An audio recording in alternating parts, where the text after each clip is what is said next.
우리 하나님 주신 말씀 같이 보겠습니다. 히브리서 11장 1절에서 6절까지 말씀입니다.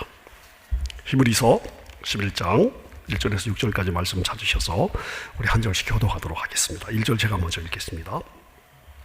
믿음은 바라는 것들의 실상이요 보이지 않는 것들의 증거니. 2절 선진들이 이로써 증거를 얻었느니라. 믿음으로 모든 세계가 하나님의 말씀으로 지어진 줄을 우리가 아나니 보이는 것은 나타난 것으로 말미암아 된 것이 아니니라. 믿음으로 아벨은 가인보다 더 나은 제사를 하나님께 드림으로 의로운 자라 하시는 증거를 얻었으니 하나님이 그 예물에 대하여 증언하심이라. 그가 죽었으나 그 믿음으로써 지금도 말하느니라. 믿음으로 에녹은 죽음을 보지 않고 옮겨졌으니 하나님이 그를 옮기심으로 다시 보이지 아니하였느니라. 그는 옮겨지기 전에 하나님을 기쁘시게 하는 자라 하는 증거를 받았느니라. 함께 읽습니다. 믿음이 없이는 하나님을 기쁘시게 하지 못하나니 하나님께 나아가는 자는 반드시 그가 계신 것과 또한 그가 자기를 찾는 자들에게 상 주시는 이심을 믿어야 할지니라. 아멘. 할렐루야. 2년 전에 뵙고 오늘 또 뵙게 돼서 여러분 반갑습니다. 하나님의 은혜가 오늘 말씀을 통해서 저와 여러분들에게 충만하게 임하시기를 축원합니다. 우리는 하나님을 기쁘시게 하는 삶을 살아야 합니다. 어떻게 하나님을 기쁘시게 할 수 있을까? 오늘 본문에서는 믿음이 없이는 하나님을 기쁘시게 할 수 없다. 믿음을 가져야만 하나님을 기쁘시게 해드린다고 말씀합니다. 사람은 외모를 봅니다. 그러나 하나님은 우리 내면에 있는 믿음을 보십니다. 그게 흑인이든 백인이든 남녀노소 관계없이 하나님이 보시는 공통적인 것은 우리 속에 믿음이 있느냐 하는 거예요. 하나님이 원하시는 믿음이 있으면 하나님 우리 인생을 기뻐하십니다. 오늘 우리가 읽은 히브리서 11장 말씀은 믿음장이라고 그러죠. 믿음이 무엇인가? 그리고 믿음을 가지고 살아갔던 신앙의 영웅들의 이야기가 히브리서 11장에 기록이 되어 있습니다. 그들은 하나님을 믿었고 또 그들은 하나님의 역사를 믿었습니다. 그리고 그 믿음으로 하나님을 기쁘시게 해드리는 삶을 살았습니다. 오늘 저와 여러분도 이 말씀을 듣고 하나님을 우리 믿음으로 기쁘시게 해드리는 그런 은혜가 있기를 축원합니다. 믿음이 뭐냐? 오늘 본문을 보면 이렇게 되어 있습니다. 믿음은 바라는 것들의 실상이요 보지 못하는 것들의 증거니. 같이 한번 읽어보겠습니다. 믿음은 바라는 것들의 실상이요 보지 못하는 것들의 증거니. 믿음은 보지 못하는 것들의 증거입니다. 이게 무슨 말씀일까요? 보지 못하는 것들의 증거다. 하나님을 기쁘시게 하는 믿음은 보지 못하는 것들의 증거로 나타난다. 이 세상에는 보이지 않는 것, 우리 눈으로 볼 수 없는 것들이 많습니다. 하나님 보이시지 않죠? 천사들이 안 보이죠? 천국이 안 보이죠?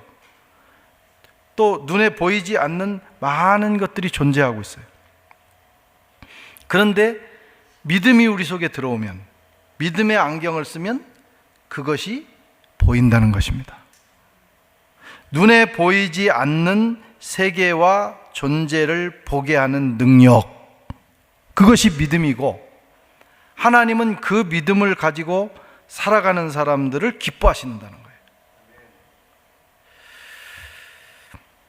육신의 눈으로 보이지 않던 것들이 우리가 그 믿음을 갖는 순간 육신의 눈으로 보는 것보다 더 확실하고 더 분명하고 더 자명하게 깨달아지고 보이게 되고 이해가 되고 알게 되는 역사가 일어납니다. 그게 바로 믿음의 역사예요. 그 믿음을 가지고 살아가다 보면 하나님은 그런 자의 삶을 기뻐하시고 은혜를 주시고 축복하신다고 하는 겁니다. 오늘은 이 본문에 보면 그 믿음을 가졌을 때 어떤 일이 일어나는가, 이 믿음, 보이지 않는 세계를 보는 믿음, 이 믿음을 가졌을 때 어떤 일이 일어나는가를 말씀하고 있습니다. 첫째는 하나님의 천지 창조가 깨달아지고 알게 된다는 거예요. 하나님이 말씀으로 천지를 창조했다 하는 사실이 받아들여진다는 것입니다. 오늘 3절에 보면 믿음으로 모든 세계가 하나님의 말씀으로 지어진 줄을 우리가 아나니 보이는 것은 나타난 것으로 말미암아 된 것이 아니니라. 여러분, 하나님이 천지를 창조하셨음을 믿으십니까? 놀라운 일 아니에요? 우리가 하나님 천지 창조하시는 현장이 있었습니까? 천지 창조하시는 것을 보셨습니까? 얼마나 무모한 생각입니까?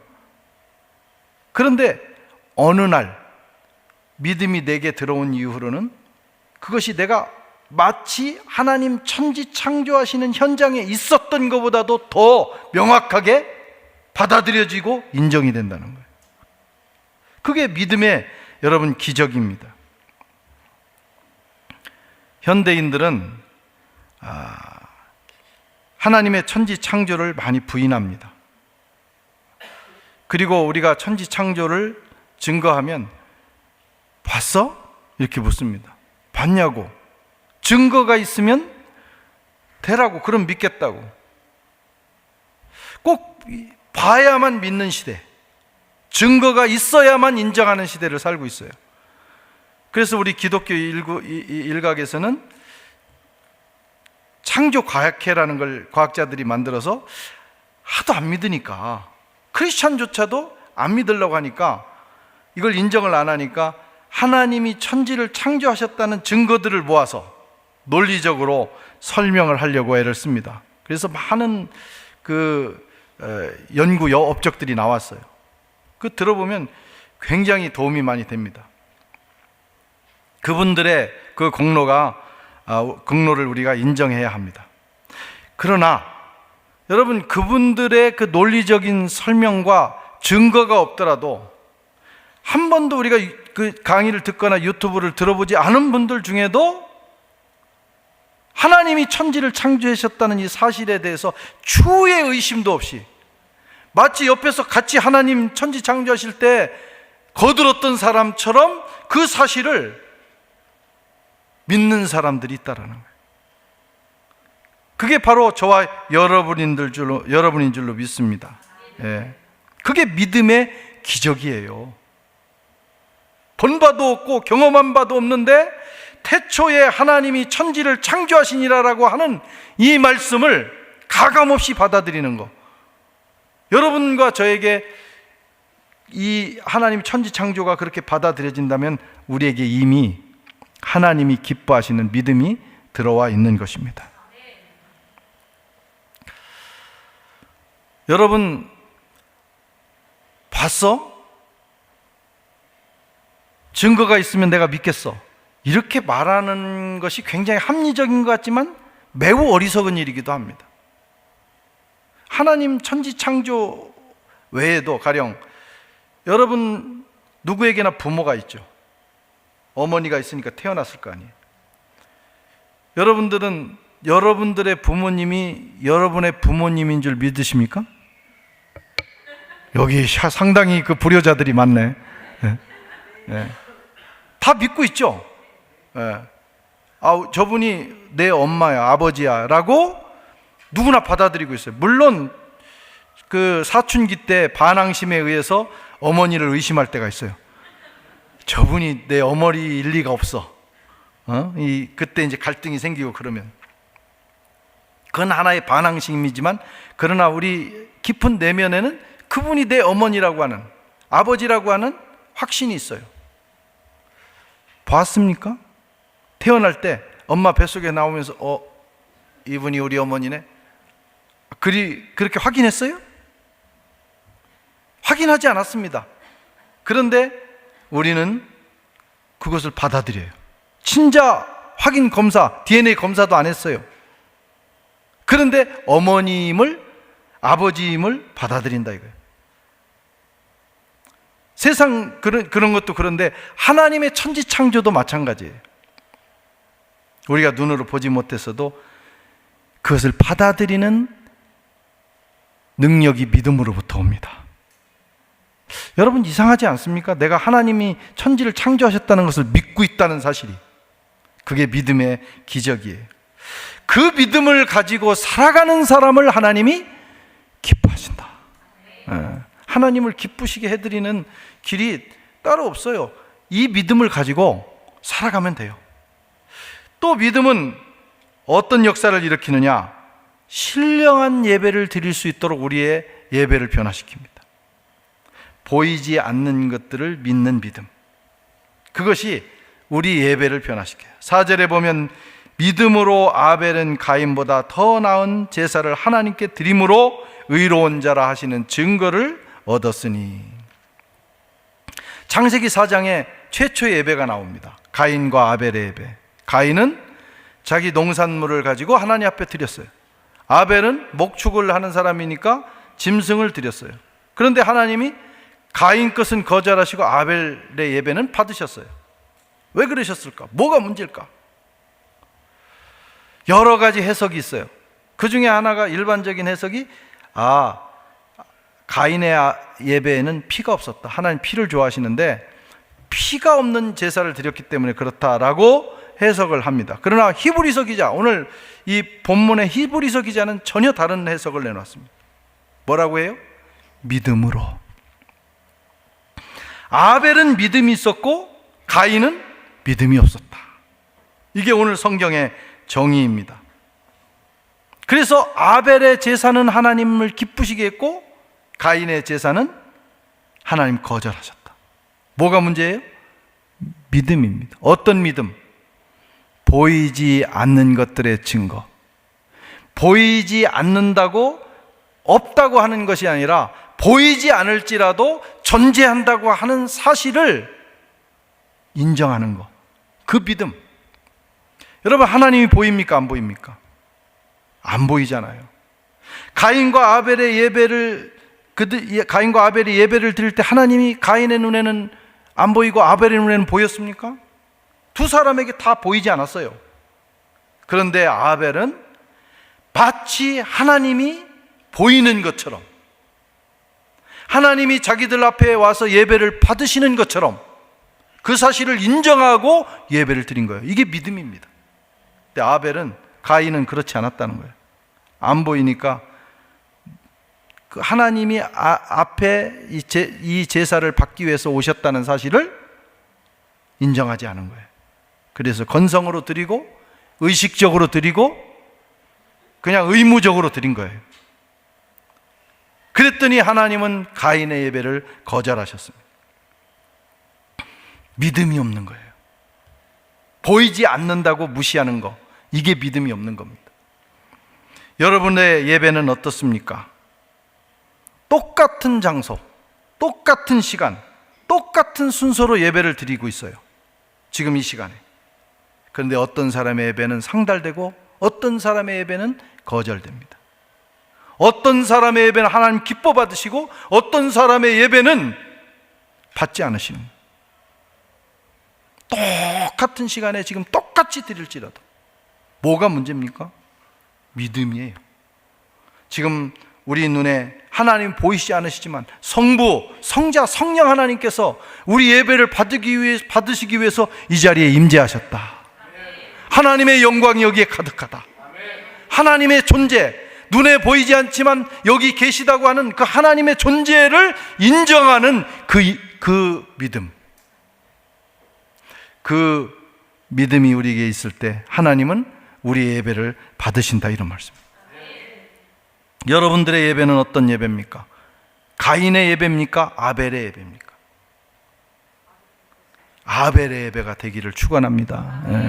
그래야죠, 당연히.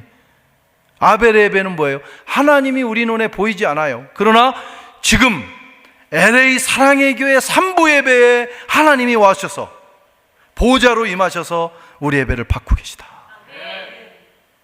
그것을 인정하는 믿음, 그 믿음으로 예배를 드릴 때 하나님이 받으시는 거예요. 여러분, 예배는 반드시 성공해야 됩니다. 오늘 목사님 소개하셨지만 우리 신앙의 선배인, 특히 우리 개신교 장로교의 선배인 프랑스 위그노들, 그들이 우리에게 보여준 신앙의 유산 중에 하나가 예배에 목숨을 걸은 거예요. 예배는 하나님과 만나는 시간이에요. 여러분, 피조물에게 하나님, 살아계신 하나님과 만나는 그 순간보다 더 소중하고 더 극적인 시간이 어디 있어요? 그게 예배입니다. 이 사람들은 그걸 알았기 때문에 예배가 그냥 종교의식이 아니라 살아계신 하나님과의 대면, 인격적 그 대면 사건이라는 걸 알았기 때문에 거기에 목숨을 걸었어요. 예배 드리다가 그들은 많은 사람들이 잡혀서 화형터에 올라갔고 감옥에 갇혔고 사형을 당했습니다. 그러나 예배를 포기하지 않았어요. 왜? 예배가 종교의식이 아니라 살아계신 하나님과 만나는 시간이기 때문에. 인생에서 가장 값진 사건이고 그 순간이 이 역사 속에서 가장 위대한 시간이기 때문에 그들은 예배를 목숨을 걸고 드렸어요. 우리도 예배는 그렇게 해야 합니다. 목숨보다 더 소중하게 예배를 지켜야 합니다. 그리고 예배는 우리의 성공과 실패를 좌우합니다. 우리가 예배 안 드리고 세상에 나가서 뭐 돈 좀 벌고 조금 뭐 다른 일을 하면 더 성공할 것 같지만 하나님의 시각에서 볼 때, 그리고 인생을 오래 살고 길게 산 후에 볼 때 예배에 생명을 걸었던 사람이 성공하는 인생이 돼요. 예배는 여러분 죽고 사는 문제가 결정되는 시간이에요. 예배는 축복과 저주가 결정되는 시간이기도 합니다. 예배에 성공하면 여러분 하나님의 축복이 임하게 됩니다. 예배를 회복하시고 예배를 통해서 하나님과 만나는 이 놀라운 축복을 누리시기를 바랍니다. 근데 어떻게 해야 되느냐? 믿음으로 드려야 돼요.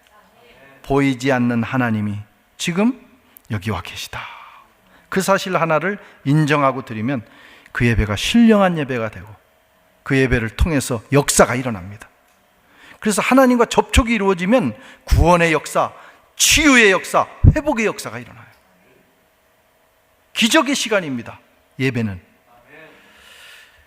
또 이 믿음을 가지고 살다 보면 삶이 경건해져요. 5절에 보면 믿음으로 에녹은 죽음을 보지 않고 옮겨졌으니 하나님이 그를 옮기심으로 다시 보이지 않았다, 이렇게 말씀합니다. 에녹 아시죠? 옛 선지자 에녹. 에녹은 300년 동안 하나님과 동행했다고 그랬어요. 경건한 삶을 살았어요. 여러분, 경건하지만 우리가 뭐가 경건입니까? 하나님과 동행하는 시간이 경건이에요. 뭐 기도하고 뭐 우리가 여러 가지 활동을 할지라도 하나님이 나와 함께 계시다는 사실을 인정하지 않고 막 살아가는 사람은 그냥 종교인이에요. 경건이라고 할 수가 없어요. 에녹은 하나님과 동행했어요. 창세기 5장 24절에 보면 에녹이 하나님과 동행하더니 300년을 그렇게 살았어요. 어떻게 동행했습니까? 구약시대는 하나님 보였을까요? 여러분, 구약시대나 지금이나 하나님은 보이지 않습니다. 하나님이 형상이 없으신 분이에요. 그래서 우상을 만들지 말라고 하셨어요. 요한복음의 요한 사도도 말씀하기를 본래 하나님을 본 사람은 없다. 요한복음 1장 18절. 그런데 하나님 품에서 독생하신 예수님이 나타나셨다는 거예요. 하나님은 예수님을 우리가 보면서 최초로 하나님을 본 거예요. 하나님을 본 사람은 없어요.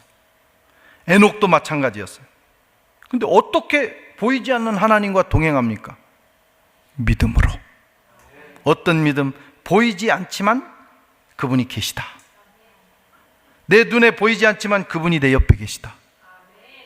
그게 에녹의 믿음이었어요. 그 믿음으로 살아가면서 그는 경건의 상징이 됐습니다. 그 믿음이 있으면 많은 일들이 일어나요. 삶이 많이 변화가 돼요. 첫째는 유혹을 이기는 힘이 생겨요. 우리가 사람이 참 저 사람은 참 성자 같아. 저 사람은 정말 너무너무 훌륭해. 진짜 믿음이 좋은 것 같아. 그래도 이렇게 가서 까놓고 보면 안 그런 사람 많습니다. 교회 와서 장로님, 권사님, 목사님, 집사님 다 훌륭해 보이지만 예배당 떠나서 집에 가서 훌륭하다는 보장이 없어요. 직장에서 꼭 교회처럼 훌륭하다는 보장이 없어요. 또 여러 사람이 같이 있을 때는 굉장히 신앙이 있어 보이는데 혼자 있을 때는 무슨 짓을 하는지 모르잖아요. 혼자 있을 때 다른 사람이 볼 때는 잘 사는 것 같은데 혼자 있을 때는 못 사는 사람도 있어요. 그래서 우리가 넘어지는 겁니다. 근데 경건이 뭐냐면 혼자 있을 때도 하나님이 나와 함께 계시다. 그러면 이게 같이 있을 때와 혼자 있을 때가 다르지 않아요. 하나님이 계신 것을 믿으니까. 그게 경건입니다. 이 믿음을 가지고 살아가는 사람을 하나님 기뻐하시는 거예요. 또 우리가 살다 보면 인생이 유혹만 있는 게 아니고 어려울 때도 있어. 막 포기하고 싶을 때도 있고. 특히 이 디아스포라, 이민자로, 여기 미국은 이민자 사회 아닙니까? 프랑스는 또 이민을 안 받아주는 사회예요. 그러니까 거기 10년, 20년, 30년 살아도 국적을 안 줘요. 가령 망명, 정치 망명을 했다는 북한에서 왔다든가 이런 경우는 줍니다. 근데 오래 살아도 주지를 않아요. 그래서 때로는 미국에 와서 사시는 분들이 부러울 때도 있어요. 근데 또 여기 와서 보면 또 이 이민자의 삶이 어렵다고들 해요. 사실 다른 나라에 와서 디아스포라로, 이민자로, 나그네로 산다는 것은 다 힘듭니다. 저는 프랑스 파리에 28년 동안 살고 있는데 처음 비행기 타고 갈 때 얼마나 감격스럽고 들떴는지 몰라요. 비행기도 신혼여행 갈 때 한번 제주도 갈 때 타보고 처음 타보는 건데 너무 신비롭고, 야, 내가 이걸 타고 전 세계의 로망인 프랑스의 파리에 가서 산다니, 거기서 사역을 하면서 산다니 얼마나 행복한가. 와서 살아보니까 그 행복함은 한 달도 넘지 않아요. 그 다음부터 이제 해외 생활의 그 고단함이 밀려옵니다. 불안함이 밀려옵니다. 저는 체류증을 매년 하는데 체류증을 하려면 처음에 약속 받으러 가서 하루 종일 줄 서야 돼요. 어떤 사람들은 그 전날 와서 서. 약속만 받아. 그리고 그 날짜에 또 줄 서서 들어가요. 근데 한 번에 안 주고 또 헤세피세라고 그래서 임시 체류증을 줘요. 그리고 또 가서 받아와야 돼요. 그러고 나면 1년이 지나. 1년이 지나고 10년이 되면 10년짜리 체류증을 줍니다. 그 10년이 됐는데 그 사르코지라는 대통령이 그때 내무부 장관인데 법을 바꿔버렸어요. 제가 10년 되는 그 해 그 달에 그래가지고 10년 지나도 체류증을 안 주는 법이 됐어요. 그래서 제가 항상 생각해서, 하나님, 금년에 체류증이 안 나오면 저는 귀국입니다. 미련 없이 귀국입니다. 근데 꼭 체류증이 나와, 이게. 그래가지고 17년 만에 10년짜리를 받았어요. 아직도 시민권자가 아닙니다. 이제는 신청하고 싶은 마음도 없어요. 거기는 거기대로 아주 삶이 고단하고 언제 추방되고 나가야 될지 모르는 그런 삶입니다. 이민자의 삶도 힘들어요. 그렇다고 국내에 있는 사람들의 삶은 쉬울까요? 다 어렵습니다. 많은 사람들이 죽고 싶을 만큼 힘든 시간들을 보냅니다. 그런 고난, 그런 어려운 시간들을 우리가 어떻게 극복할 수 있을까? 아무도 나를 위로해 주지 않고, 나를 이해해 주지 않고, 내가 어려울 때 모든 사람이 나를 버리고 떠날 때 어떻게 우리가 극복할 수 있을까? 믿음으로 극복하는 겁니다. 다 떠나도 하나님은 함께 계셔요. 아무도 보지 않아도 그분은 나를 보고 계셔요. 하나님이 아무 일을 하지 않으시는 것 같아도, 하나님 어떻게 이럴 수가 있어요? 이런 상황에서 뭔가 해주셔야 되지 않습니까? 하나님이 그 순간에 아무것도 하시지 않는 것 같은 그 순간에도 하나님은 뜻을 가지고 일하고 계십니다. 라뉘, 프랑스어로 밤이라는 책이 있어요. 밤. 엘리 비젤이라고 하는 사람이 쓴 책인데, 이 사람 유대인으로 아우슈비츠 수용소에서 살아나와서 남은 작가예요. 이분이 쓴 유명한 책입니다. 거기에 보면 이런 얘기가 나와요. 이제 저도 아우슈비츠를 여러 번 가봤는데 뭐 날마다 사람을 죽이죠. 유대인들을 가스로 죽이고 총살에 죽이고. 그런데 거기 가면 한 그 벽면의 사형터에 이렇게 나무가 세워져 있는데 어떤 사람은 거기다 매달아서 죽이는 거예요. 매달아서 두들겨 패고 다리를 꺾고 그 폭력을 가해서 죽이는데 빨리 죽는 게 행복입니다. 사람들이 다 공개 처형하듯이 이렇게 모여 있어요. 근데 어떤 어린아이가 그 나치에 의해서 죽는데 이게 숨이 안 끊어지는 거예요. 젊은 아이라서 그런가. 그러니까 거기 모여 있는 사람들이 다 목숨이 경각에 달려 있는 사람들이죠. 그걸 바라보면서 너무너무 고통스러워하다가 엘리 비젤이 이런 자기 속에서 이런 말을 내뱉습니다. 하나님 도대체 어디 계십니까? 이런 현장에서 하나님은 어디 계십니까? 그때 어디선가 이런 음성이 들려왔어요. 내가 어디 있냐고. 나는 저 아이와 함께 저 나무에 매달려 있다. 하나님이 아무 일도 나를 위해서 하지 않는 것 같은 순간에도 하나님은 나와 함께 계시고, 나와 함께 고통을 당하시고, 나와 함께 동거하십니다. 그것을 보는 것이 믿음이에요. 그 믿음이 있으면 우리가 인생길을 걸어가면서 경험하는 그 어려움들을 극복할 수 있어요. 하나님이 함께 계셔요. 하나님이 보고 계셔요. 하나님이 위로하고 계셔요. 그리고 하나님이 때가 되면 우리를 건져주십니다. 에녹은 그 믿음으로 살았어요. 300년을 하나님과 동행했어요. 그랬더니 하나님께서 에녹의 마지막을 어떻게 축복하셨어요? 죽음을 보지 않고 하늘로 데려가셨어요. 그의 아들이 역사상 가장 오래 산 무드셀라가 되었어요. 그의 증손자가 노아예요. 세상을 구원하는 일에 쓰임받은 하나님의 사람이 되었어요. 이 믿음으로 살아가는 그 인생과 자손을 하나님이 이렇게 축복해 주시는 것입니다. 저와 여러분도 그런 은혜가 있기를 축원합니다. 그 다음에 믿음은 또 뭐라고 그랬어요? 바라는 것들의 실상이다. 믿음이 뭐냐? 우리가 어떤 것을 간절히 바라면 그것이 실현되는 보증이라는 거예요. 보증수표. 반드시 그렇게 만들어 준다는 것입니다. 중요한 것은 무엇을 희망하느냐, 내가 무엇을 바라느냐 하는 거예요. 여기서 나온 게 이제 심리학의 하나의 요법인데, 긍정적 사고방식, 적극적 사고방식, 부정적인 사고방식, 소극적 사고방식보다 이 긍정적이고 적극적인 사고방식은 굉장히 유익해요. 그래서 세상에서 성공한 사람들의 특징은 대개 이런 사고방식을 가지고 살아가는 사람들입니다. 그것도 중요합니다. 그래서 그 원리가 사실 여기서 나온 거예요. 간절히 바라면 이루어진다. 근데 간절히 바라면 또 이루어지는 경향이 많아요. 그게 일반적인 원리예요. 그런데 오늘 본문은 그거보다 더 깊은 내용을 가지고 있어요. 그냥 간절히 내가 내 마음속에 넣었던 소원을 간절히 희망하면 그것이 이루어진다, 그런 뜻이 아닙니다. 그 소원이 잘못된 것일 수도 있는 거예요. 그래서 잘못된 소원을 가진 사람들은 자기의 욕망을 기독교 신앙과 하나님을 이용해서 성취하려고 합니다. 그건 또 하나의 우상 숭배예요.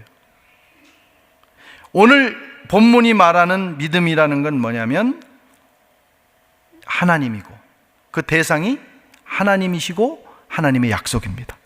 내 마음의 욕망이 아니라 하나님과 하나님의 약속을 간절히 내가 희망하면 하나님께서 그 믿음을 통해서 반드시 이루어 주신다. 그래서 우리가 신앙생활, 이 영적 생활을 성공하기 위해서는 내 속에 있는 이 욕망이 아니라 하나님의 뜻, 하나님의 소망이 무언가를 깨달으셔야 돼요. 그리고 그것을 거기에 내 뜻을 맞추고 그 하나님의 뜻이 이루어지기를 간절히 소망하면 그게 믿음입니다. 그러면 반드시 이루어 주신다 하는 것입니다. 이 믿음을 가지고 살아가는 사람들을 하나님은 기뻐하셔요. 히브리서 11장에 보면 아브라함 얘기가 나와요. 아브라함은 진짜 그 당시 최고의 문명 세계에서 살았어요. 갈대아 우루. 안정된 삶을 살았어요. 거기를 두고 떠나야 될 이유가 없어요. 그런데 하나님 부르셨어요. 그리고 약속하셨어요. 내가 내게 땅을 하나 지시하겠다. 아브라함은 선택해야 했습니다. 이 안정된 삶을 놓고 하나님과 하나님의 약속을 붙들고 따라가느냐, 포기하느냐. 아브라함은 하나님을 선택했어요. 하나님의 약속을 선택했어요. 그게 믿음이에요. 그리고 그것이 자기 생애에서 이루어지기를 간절히 원하며 순종했어요. 그러기 위해서는 포기가 있어야 됩니다. 하나님의 뜻을 위해서 때로는 내가 이 땅에서 누려야 되는 여러 가지 안정된 삶을 포기하는 용기, 그게 있어야만 믿음의 삶을 살아요. 하나님 우리에게 그걸 요구하시는 거예요. 그 아브라함이 거기에 선택해서 갔더니 하나님께서 가나안 땅을 주셨어요. 주셨어요, 안 주셨어요? 주셨어요. 하나님이 반드시 이루어 주십니다. 처음에는 막연하잖아요. 가나안이라는 말씀도 안 하셨고 그게 어딘지도 모르고, 그런데 갔더니 하나님이 약속을 지키셨어요. 그걸 경험하면서 또 살다 보니까 그 가나안보다 더 좋은 가나안, 영원한 하늘나라를 약속하셨어요. 그래서 아브라함은 처음에는 가나안을 소망하다가 하나님이 계신 그 영원한 나라를 소망하면서 살다가 갔어요. 그래서 아브라함을 믿음의 조상이라고 합니다. 10절 말씀에 보면 이는 그가 하나님이 계획하시고 지으실 터가 있을 성을 바랐습니다. 그게 믿음이에요. 어떤 믿음? 하나님은 우리에게 상을 주신다. 하나님은 우리에게 반드시 보상하신다. 그래서 하나님이 주시는 상, 하나님이 주시는 그 보상을 바라보면서 이 땅의 것을 때로는 과감하게 포기하는 결단, 그게 믿음입니다. 그 쉬운 건 아니잖아요. 내가 이 해외에 와서 안정된 삶을 꾸리기 위해서 일생을 노력을 해서 살았는데 어느 날 하나님 부르시는 거예요. 너 선교사로 가라. 다 포기하고 가야 되는. 그때 하나님의 말씀, 하나님의 약속, 하나님을 바라보고 포기하고 가는 것이 믿음이에요. 그래서 쉽게 아멘하면 안 됩니다. 나중에 후회할 수도 있어요. 그런 순간이 올 수도 있어요. 근데 그게 믿음입니다. 아브라함은 그렇게 살았어요. 모세는 이집트의 파라오가 될 수 있는 상황이었어요. 공주의 양자가 됐고 잘하면 파라오가 될 수 있는 그 계보가 그렇습니다. 그래서 파라오가 되는, 왕이 되는 교육을 받았어요. 그게 나중에 이스라엘을 국가를 만드는 데 도움이 됩니다. 그런데 어느 날 하나님이 그를 부르셨고 모세는 그 길을 포기하고 하나님의 백성과 함께 고난받는 길을 선택했어요. 그리고 그것은 나중에 그리스도와 함께 고난받는 길이었어요. 인간적으로는 뭔가 이상한 선택입니다. 뭐가 더 좋습니까? 인간적으로 보면 이집트의 파라오가 되는 거죠. 만약에 여러분들이 이 미 합중국의 대통령이 되는 길이 열렸다. 그냥 투표만 하면 돼 이제. 근데 어느 날 하나님이 선교사로 가라고 부르셨어요. 여러분 어떻게 선택하시겠어요? 그런데 모세는 그 길을 선택한 거예요. 모세가 그 길 선택하고 엄청나게 고생한 거 아시죠? 속 썩고 욕 먹고 너무너무 속상한 일들을 많이 겪었어요. 파라오가 되면 그냥 한 방에 날릴 수 있는 것을 다 다 감당해야 되는 거예요. 그게 모세의 삶이었어요. 그러나 오늘 성경은 뭐라고 합니까? 모세의 선택이 잘 됐다는 거예요. 모세가 왜 그런 선택을 했을까요? 하나님이 주실 상을 바라봤기 때문입니다. 인간적으로 계산하면 파라오가 낫지만 영적으로 보면 하나님이 주실 상, 하나님이 주실 그 보상이 더 위대하다는 걸 알았어요. 그게 모세의 믿음입니다. 여러분, 하나님을 믿으시기 바랍니다. 그리고 하나님의 뜻을 따라 순종하기 위해서 이 땅의 것들을 때로는 포기해야 될 때, 가령 오늘 여러분들 주일 예배 이렇게 와서 섬기는 것도요, 결단이 필요한 거예요. 나가 돈을 벌 수도 있고 뭐 가서 골프도 칠 수 있고 인생을 누릴 수 있는데 그걸 포기하고 와서 예배를 드리는 거잖아요. 그냥 이게 예배 안 드리면 또 일주일 동안 찝찝하고 또 목사님이 혹시 전화 오지 않을까 뭐 이런저런 생각 때문에 예배 드린다면 그건 믿음이 아닙니다. 그런데 내가 이렇게 예배를 드림으로, 내가 하나님 앞에 나가는 일을 힘쓰므로 하나님께서 언젠가 내게 주실 상이 있다, 그것을 믿는 믿음으로 나오시면 하나님은 그 예배를 받으시는 거예요. 아멘. 예. 그래서 예배 나오셔서 괜히 내가 예배 나왔다고 괜히 우쭐하게 생각하시면 안 됩니다. 나 오늘 예배 드려줬어요, 이렇게 생각하시면 안 돼요. 예배를 드려준 게 아니고 여러분 자신을 위해서 드리는 거예요. 고난도 기꺼이 받아들이는 거예요. 손해도 기꺼이 받아들이는 거예요. 왜? 하나님은 상 주시는 분이시니까. 그걸 믿는 믿음이 하나님이 기뻐하시는 믿음인 겁니다. 사랑하는 성도 여러분, 하나님이 기뻐하시는 믿음은 이 땅에서 누리는 것들을 하나님이 예비하신, 이 땅에 누리는 것보다 하나님이 예비하신 그 상이 더 크다는 사실을 믿고 이 땅의 것을 포기하는 용기입니다. 그 용기가 있으시기를 바랍니다. 그리고 눈에 보이지 않지만 하나님이 계시고 천국이 있고 하나님의 세계가 있다는 것을 믿으면서 걸어가는 여정입니다. 그래서 매우 역설적이에요. 우리가 예수 믿어서 막 축복을 생각하지만 때로는 그 축복을 포기하기도 하는 거예요. 예수 믿고 신앙생활 잘한다고 다 잘 되는 거 아닙니다. 12사도는요, 한 명 빼고 다 순교당했어요. 그게 믿음의 길입니다. 그러나 그들이 손해본 건 아니에요. 왜? 이 땅에서 당하는 그 고난은 장차 받을 영광과 비교할 수 없이 크기 때문에 그 하나님의 상급을 바라보는 거예요. 16세기에서 18세기 프랑스 개신교도들을 위그노라고 하는데, 이 사람들이 복음, 은혜의 복음을 깨닫고 여기에 목숨을 걸었어요. 그 덕에 3세기, 300년 동안 고난을 당했어요. 고난이라는 건 어느 정도냐면 모든 권리를 잃고 쫓겨야 되고, 고국을 떠나야 되고, 잡히면 죽게 되고, 시민권도 받지 못하고, 애를 낳아도 등록을 못하고 교육을 못 시키고 300년. 그러나 그들은 끝까지 그 길을 걸어갔어요. 예수 믿고 복음을 깨달아서 잘된 거 하나도 없어요. 모든 걸 잃었어요. 그러나 그들은 그 신앙을 포기하지 않았어요. 왜?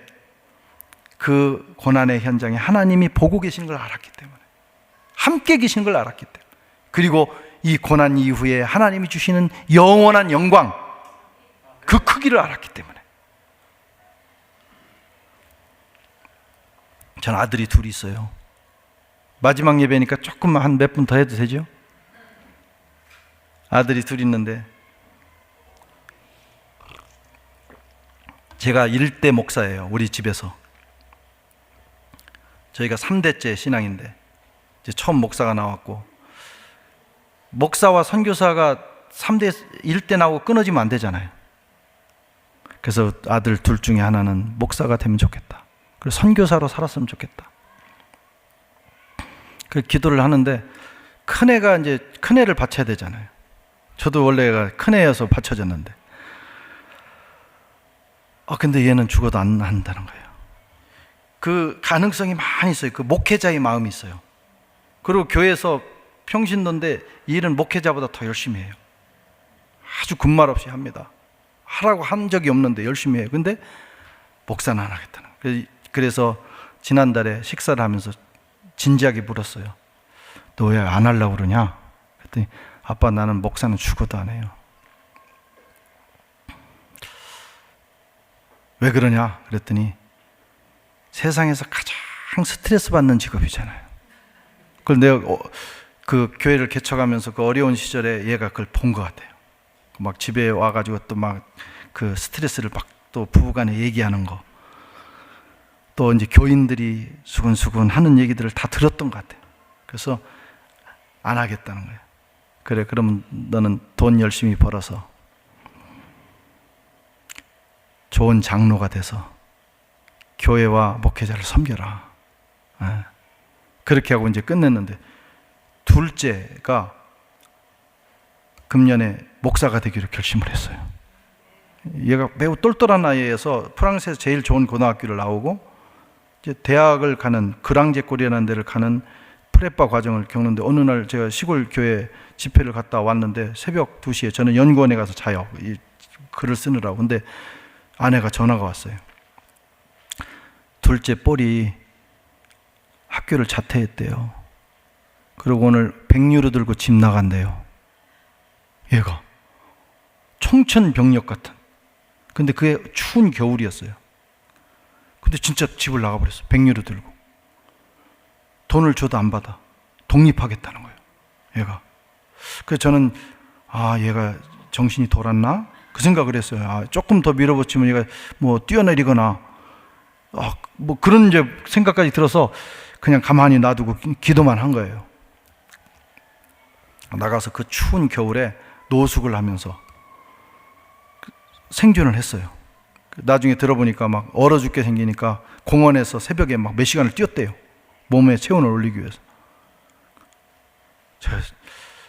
자식 중에도 참 또라이 같은 자식이 있어. 그렇게 참. 그런데 감사한 것은 얘가 그렇게 노숙 생활을 하면서 신앙 생활이 좋아지기 시작했어요. 더 하나님 앞에 나가고 교회는 나와, 주일날. 근데 그 시간 외에는 노숙인 거예요. 그래서 제가 사정사정해서 교육관에서 잠만 자라. 그랬더니 저를 봐줘서 교육관에서 잠만 자는 거예요. 그냥 이런 바닥에서. 그러다가 6월이 됐는데 아프리카를 가겠다는 거예요. 그래서 가라고 했더니 자기가 돈을 벌어서 아르바이트를 해서 가는데, 자기 친구 멀쩡하게 다니는 그 법대를 다니는 아이를 자퇴를 시켜가지고 데리고 간 거예요. 그래서 두 놈이 갔다가 금년 2월 달에 이제 6개월 만에 저희가 단기팀을 데리고 아프리카를 들어갔는데, 가서 만났더니 이 두 녀석이 아프리카에 가 있는 동안 은혜를 받아가지고 두 놈이 다 신학을 하기로 결정을 했어요. 야, 너 변하면 절대로 안 변한다. 그래서 이제 8월 말이면 마치고 돌아옵니다. 위에서 기도해 주시기 바랍니다. 아주 하나님이 잘 쓰시겠죠? 근데 이제 그래도 얼마나 감사합니까? 그래도 대가 끊어지지 않고 선교사, 목사가 나와서 그 일을 계속 다음 세대 이어간다는 게 얼마나 감사한 일이에요. 기도 제목이기도 해서 감사한데 제 마음에 그런 생각이 들어요. 얘가 또 이 길을 가야 되나?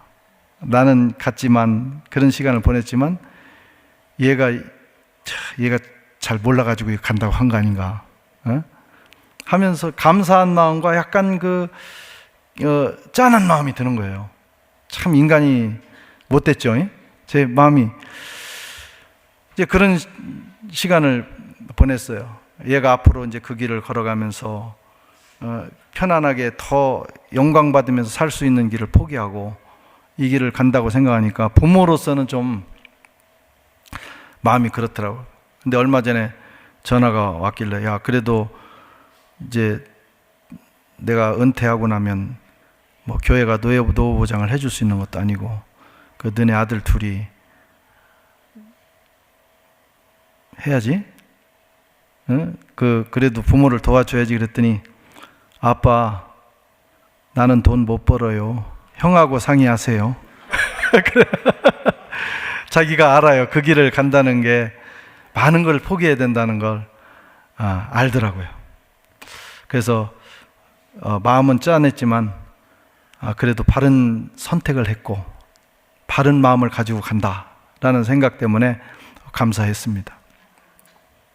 그 주님의 길을 가는 거, 예수 믿는 거, 우리가 하나님의 뜻을 살아 산다는 것은요 결코 쉬운 일은 아닙니다. 그 믿음의 길이라는 건 이런 포기가 있어야 돼요. 그런데 그 포기는 잘하는 포기예요. 왜? 하나님이 반드시 상을 주시기 때문에. 그래서 오늘 6절에 뭐라고 말합니까? 믿음이 없이는 기쁘시게 못하나니 하나님께 나아가는 자는 반드시 그가 계신 걸 믿어라. 안 보이지만 그가 반드시 계시다.